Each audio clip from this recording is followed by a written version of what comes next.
ہوتی ہے نا تو وہ اس کی کچھ علامات ہوتی ہیں. ہر چیز سے بڑھ کے اللہ رسول سے محبت ہے، یہ بات خاصی معنی خیز ہے، اور اپنے آپ سے اس کی دلیل مانگنی چاہیے کہ واقعتاً ایسا ہے کہ مجھے ہر چیز سے بڑھ کر اللہ رسول سے پیار ہے، اپنی اولاد سے، اپنے گھر بار سے، اپنے مال سے. کیا واقعی ایسا ہے؟ یہ تجربہ کرنا چاہیے. کسی کو بتانے کی حاجت نہیں، لیکن اپنے سے تو سوال کریں، اپنے آپ کو کھڑا تو کریں، کبھی کٹہرے میں پوچھیں کہ یہ درست ہے کہ مجھے ہر چیز سے بڑھ کر اللہ رسول سے پیار ہے. صحابہ بڑے سچے لوگ تھے، صادقین کی جماعت تھی. بے شک. حضرت عمر رضی اللہ تعالیٰ عنہ نے عرض کر دیا تھا کہ یا رسول اللہ، آج میں نے غور کیا ہے، مجھے ایسا لگتا ہے مجھے اپنی جان آپ سے زیادہ پیاری ہے. یہ دیکھیے، وہ گھر بیٹھ کے تجربہ کر کے آئے، کہنے لگے مال قربان کر دوں گا، برادری قربان کر دوں گا، قبیلہ چھوڑ دوں گا، وطن چھوڑ دوں گا، لیکن لگتا ہے جان زیادہ پیاری ہے. تو سرکار نے بھی فوراً ہی فتویٰ دیا، یہ نہیں فرمایا کہ آہستہ آہستہ ہو جائے گا، کوئی نہیں یہ بھی ٹھیک ہو جائے گا. فوراً سینے پہ ہاتھ رکھا اور فرمایا عمر ابھی ایمان مکمل نہیں ہوا.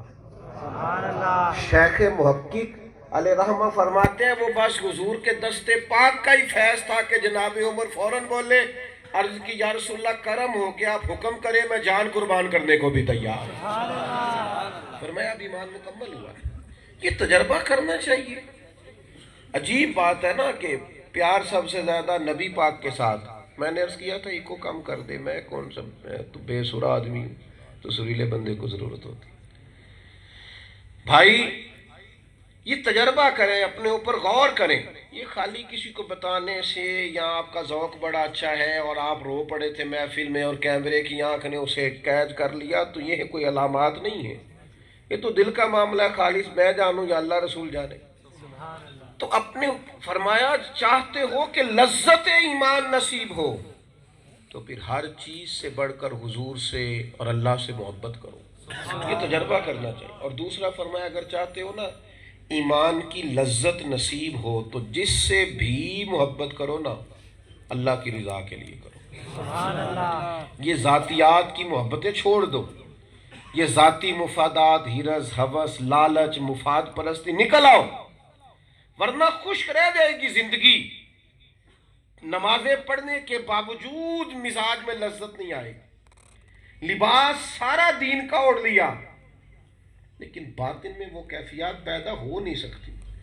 یہ ہرس، ہوس، لالچ، ذاتی مفادات، یہ کیسی بیماری ہے کہ یہ انسان کو لذت سے آشنا نہیں ہونے دیتے.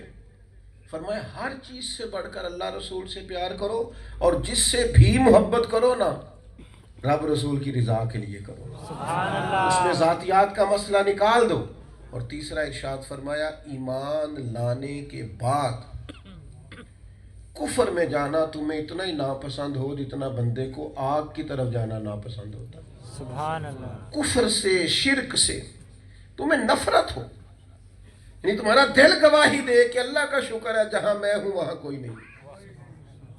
لیکن وہ ہمارے ہاں نا، میں اکثر ایک عذرائے محبت بات کرتا ہوں دوستوں سے، میں کہتا ہوں عیسائی ہو نا غریب پاکستان کا، لوگ مسئلہ پوچھتے ہیں سانجانہ کھانا جائز ہے؟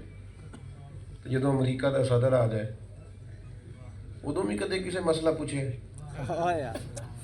کہ سانجانہ کھانا، وہاں تو وہ سرکاری درباری مولوی بھی ساتھ ہی بیٹھے ہوتے ہیں، سب ٹھیک ہے چل رہا ہے بھئی، اب بھی تو مسئلہ پوچھو.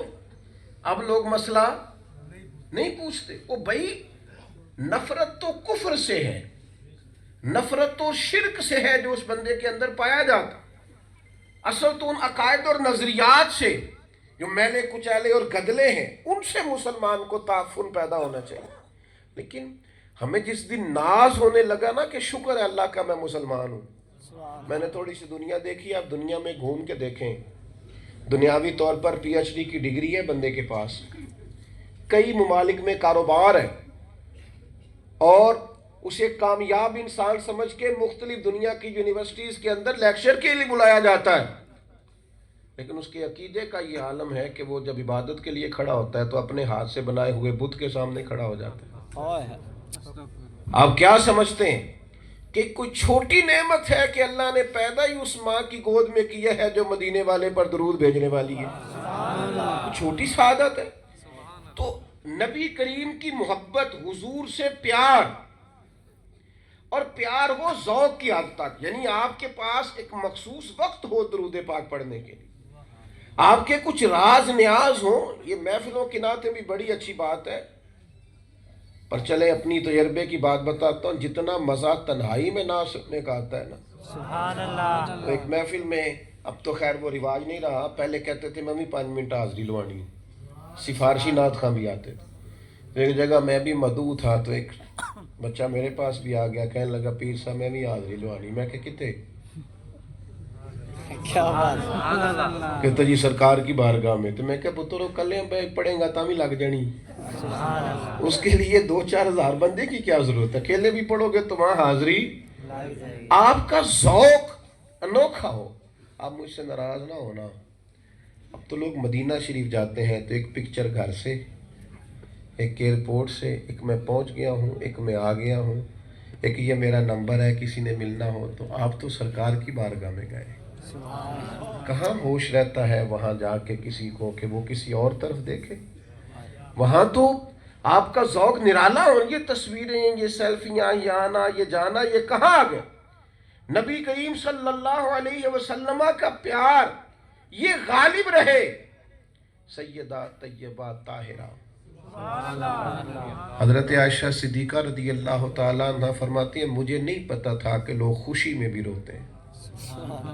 عاجزی کرتی ہیں، فرماتے ہیں میں نہیں جانتی تھی کہ لوگ محبت میں بھی روتے ہیں.